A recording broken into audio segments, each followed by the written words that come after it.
Hello friends, so in this video I am going to discuss about a definition of chromosome, and second, what are the types of chromosome, and third, how is chromosome formed, that is the formation of chromosome. Now finally at the end of the video I am going to discuss some of the questions that came earlier in the NEET UG exam, and you can see those questions in the screen.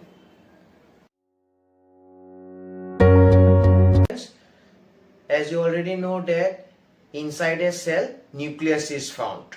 Now see this diagram. So if you see this diagram, then you can notice that inside this nucleus multiple thread like structures are found, and that thread like structure which is found inside the nucleus, and that thread like structure is known as chromosomes. See that? So for a definition of chromosome, what I have written, that is, the chromosome is a thread-like structure found inside the nucleus of a cell. So this is the definition of chromosome. So friends, so let's understand the parts of a chromosome with the help of a diagram. So friends, see this diagram. So this is a chromosome. Now, so here let's imagine that a symmetrical plane line that is passes through the midpoint or the center of this chromosome.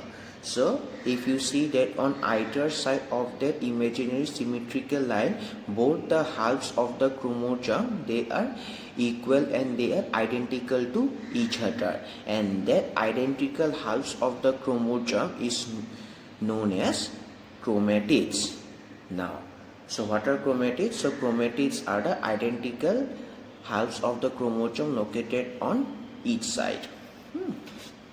And now see that at the at the center or at the part of the imaginary line, you can see that there is a constricted or a round like structure part is there, and this divides the chromosome into two arms. So this arm on the one side and this arm is on the other side. So see that, so due to the centromere, the chromosome is divided into two arms. So one arm on the either side and the other arm on the other side of the centromere. So this is the main part, and these are the main concepts or the main parts of the chromosome. So see what I have written.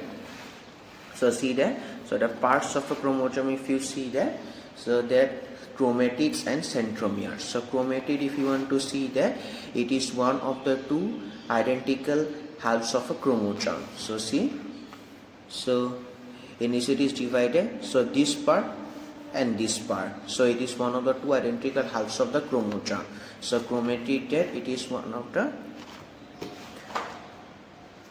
chromatid, it is one of the two identical halves of a chromosome. And now again see the centromere, a constricted region of a chromosome which separates the chromosome's arms. So this is the constricted region, and due to this centromere that the chromosome is divided into two arms. So this arm on other side and this arm on the other side. So these are the two parts. So here chromatid and centromere. So these are the parts of a chromosome. So friends, so now I am going to discuss you about the types of chromosome by seeing this diagram, so you can easily understand. So but before knowing the types of chromosome, as you already know that, so these are the, so here sister chromatids and this is the centromere. Now, and also before knowing this, you should see that there is a line that is which passes through the center or the middle part. Now if you see this chromosome, that the metacentric chromosome, if you see that, so you can notice that in this metacentric chromosome, so here that is the centromere lies exactly at the center or the middle part of the chromosome.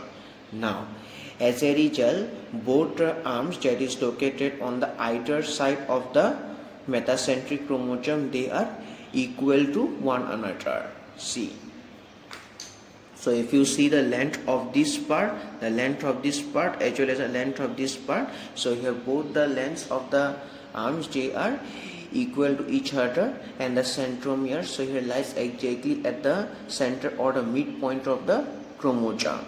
So this is the here metacentric chromosome. So the metacentric chromosome is that chromosome where centromere lies exactly at the middle of the chromosome, and the two arms located on the either side of the centromere, they are equal to each other in length. So this is what a metacentric chromosome is. Now, so as you have noticed that this is the, so here that this portion is the central line. Now see that in the submetacentric chromosome, so here centromere does not lie at the center. So here that is centromere lies so a little bit away from the central line. As a result, that is one arm on the either side of the centromere is longer than the other arm. See that. So that this arm is longer than this arm.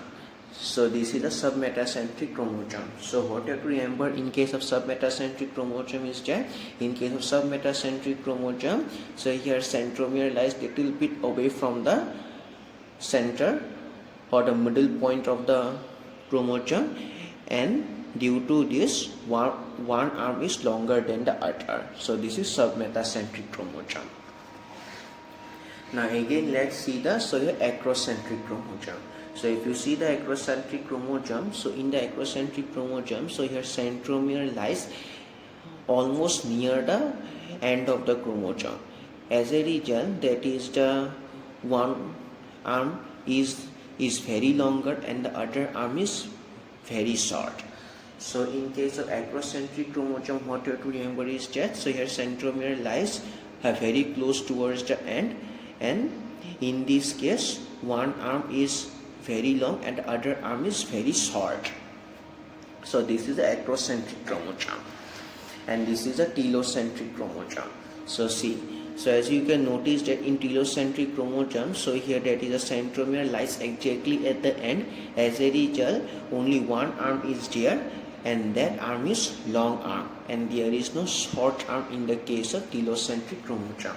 So what you have to remember in case of telocentric chromosome, that the centromere lies exactly at the end of the chromosome, and only long arm is present in the chromosome, no short arm is present.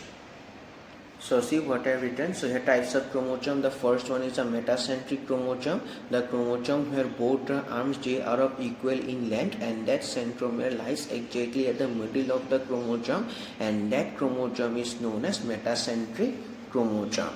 And so here centromere is at the center of the chromosome again. So here that this is the middle of the chromosome, and here centromere is located, and both these arms they are of equal in length. So this is what metacentric chromosome is. Now again see the definition of submetacentric chromosome. The chromosome where the centromere lies a little bit away from the center, and this leads to one arm longer than the other arm, and that chromosome is known as submetacentric chromosome. Again see this. So here that is a submetacentric chromosome, and this is the central line. Now here in this case, so here centromere lies little bit away from the center. So as a result, that this arm is longer than this arm. So what? So here that is in the definition I have written, that is submetacentric chromosome. Now again let's see the, so here that is a definition of acrocentric chromosome. So here you can notice that the chromosome where the centromere lies nearer to one of the ends, and this leads to one arm long and one short arm, and that chromosome is known as acrocentric chromosome. So you can see that. So this is the end point. As you can notice that this is the end point. So in the acrocentric chromosome, that the centromere lies almost near the end point or the end of the chromosome, and as a result that this arm is very long and this arm is short. So due to location of the centromere, that is the centromere location is towards the end of the chromosome, and this leads to see one long arm and one short arm. So this is what the definition says. And also a very interesting thing, that this Y chromosome is also an acrocentric chromosome. Now so against the telocentric chromosome. See, the chromosome where the centromere lies at the end, and this leads to the formation of one long arm only and no short arm, and that chromosome is known as, so here, telocentric chromosome. See, so here, so this is the end point of the chromosome. So see that in the telocentric chromosome, so here centromere lies almost at the end point of the chromosome, and in this case only long arm is present and no short arm is present. So this is the main concept of, so here, that is telocentric chromosome.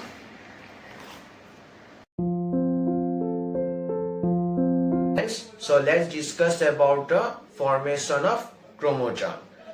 So before knowing the formation of chromosome, you should know how is nucleosome formed. So friends, see this diagram. So these are the 8 histone proteins, and see that, and all these 8 histone proteins, they join together or they combine together to form histone octamer. And please remember that this histone octamer is a positively charged, and it is rich in arginine and lysine amino acids. So one thing you have to remember, that is histone octamer is formed by the combination of 8 histone proteins, and it is positively charged. Now next, see that this histone octamer is swapped by DNA, and you should know that this DNA is a negatively charged particle, and this histone octamer is a positively charged particle. So as you already know that opposite charges attract each other, so due to this attraction also, that strong wrapping done between the histone octamer and DNA. So finally wrapping of DNA around the histone octamer is done, and due to this wrapping of DNA around the histone octamer, a new structure is formed that is known as nucleosome, and on a microscopy, that is nucleosome appears as beads on string. So once again, so first histone octamer is formed by the combination of 8 histone proteins, and second, when this histone octamer is swapped by DNA, which is negatively charged particle, and histone, which is positively charged particle, then due to this swapping, nucleosome is formed. So in this way nucleosome is formed. Now let's discuss about the formation of chromatin, and all these nucleosomes, they join together to form chromatin. Now again see this diagram. So if you see this diagram, so you can relate that condensation of chromatin leads to the formation of chromosome. Again, decondensation of a chromosome leads to chromatin. So if you want to know how is chromosome formed, the condensation of chromatin is done, and this condensation of chromatin leads to the formation of chromosome. So that is how chromosome is formed. See what I have written. So here formation nucleosome. So as I already mentioned that 8 core histone proteins present, and these 8 core histone proteins combine together to form histone octamer. Now then this histone octamer is swapped around by DNA, and due to this swapping, so your nucleosome is formed. And also you should know that this DNA is negatively charged and this histone is positively charged. So in this way, so your nucleosome is formed. And see that is nucleosome appears as beads on a string structure when viewed under a microscope. So this is the formation of nucleosome, and then the formation of chromatin. So as I have already mentioned that all these nucleosomes join together to form chromatin, and also this is the, so here line of NCERT book, that is nucleosomes constitute a repeating unit structure of chromatin.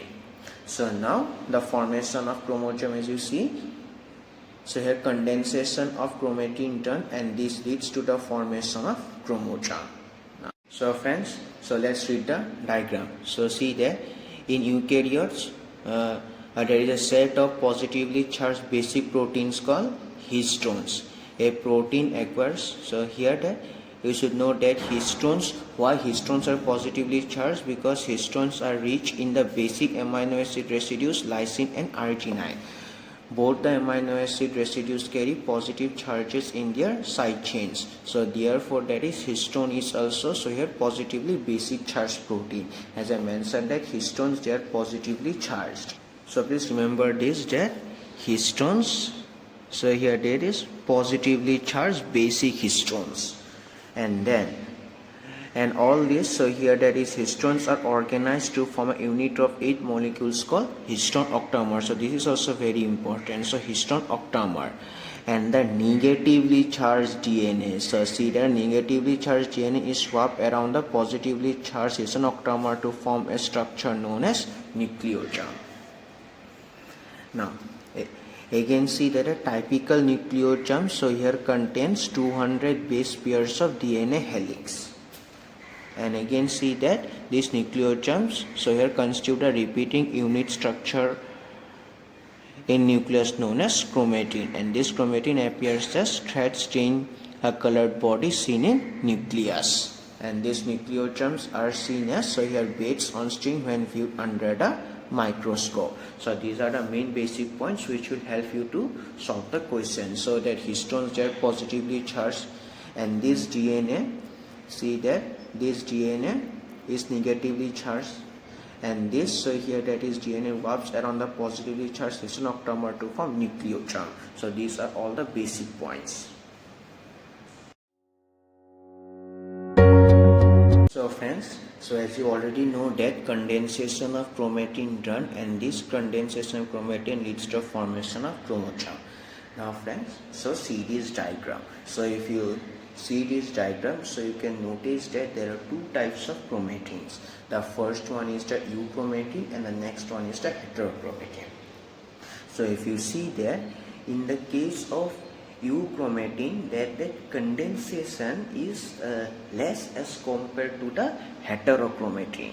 So in heterochromatin, that is this condensation is done tightly, whereas in case of euchromatin it is done loosely.